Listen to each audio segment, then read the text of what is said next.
Penang பயாலபாஸ் Kampung செரோனோக்கில் இன்று காலை 25 ton எடையுள்ள கட்டுமான கிரேன் சரிந்து விழுந்தது. விடமைப்பு கட்டுமான தளத்தில் இருந்து விழுந்த கிரேனின் ஒரு பகுதி ஜலான் பெர்மத்தாங் டாமார் சாலையை மறைத்துக் கொண்டது. இதனால் காலை 9 மணி முதல் போக்குவரத்து நிலை குத்தியதாக பயாலபாஸ் சட்டமன்ற உறுப்பினர் டத்தோ அஸ்ருல் மஹாதேர் அசீஸ் தெரிவித்தார்.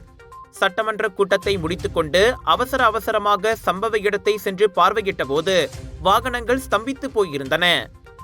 இதையடுத்து டோஷ் எனப்படும் பாதுகாப்பு மற்றும் சுகாதாரத்துறையின் உதவியோடு அங்கு சோதனை மேற்கொண்டதில் பிரேக் கோளாறே கிரேன் விழுந்ததற்கு காரணம் என கண்டறியப்பட்டதாக அஸ்ருல் கூறினார்.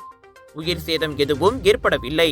கிரேன் ஓட்டுநர் மட்டும் சிகிச்சைக்காக மருத்துவமனையில் சேர்க்கப்பட்டார். போலீஸ், தீயணைப்பு மற்றும் மீட்பு படை, பொது தற்காப்பு படை ஆகியவற்றின் உதவியுடன் கிரேன் அப்புறப்படுத்தப்பட்டு பிற்பகல் 2 மணிக்கு சாலை மீண்டும் போக்குவரத்துக்கு திறந்துவிடப்பட்டதாக அஸ்ருல் கூறினார்.